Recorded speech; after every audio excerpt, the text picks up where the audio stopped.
মাদারীপুর এক আসরের সংসদ সদস্য পীরজাদা সাইদুদ্দিন আহমেদ হানজালাকে চিড়িয়াখানায় রাখার দাবি জানিয়েছেন বিএনপি নেতা রাশেদ খান।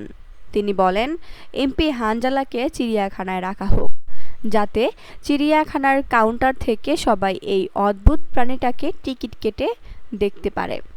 শনিবার নিজের ভেরিফাইড ফেসবুক আইডিতে দেওয়া এক পোস্টে তিনি এ দাবি করেন।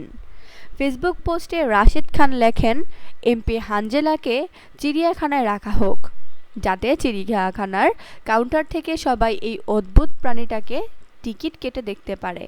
আজকে একজন বিএনপি নেতার সাথে তার যে আচরণ দেখলাম, সত্যিই লজ্জা লাগছে। এসব ম্যানারলেস লোকজন কিভাবে এমপি হলো? তিনি বলেন, এর আগে বিএনপিকে নিয়ে মন্তব্য করেছিল, আমি হানজালা খোঁচাখুচি করলে বিএনপি এই দেশে থাকতে পারবে না। আওয়ামী লীগ আমলে এদের এসব গর্জন তো দেখিনি, এরা তখন কোথায় ছিল? আজকাল এসব লোকদের এত বেশি ঔদ্ধত্য যে সরকারি দলের লোকজনকে এরা আওয়ামী জামানার বিরোধী দলের মতো ট্রিট করে।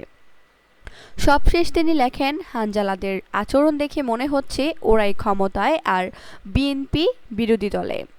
বিএনপির দুর্ভাগ্য যে এদের হজম করা লাগছে। রাজনৈতিক শূন্যতা ও সংকট না থাকলে আমি নিশ্চিত ওই বিএনপি নেতা এমপি নামক অদ্ভুত প্রাণীটাকে কানের নিচে 2-5টা লাগিয়ে দিত।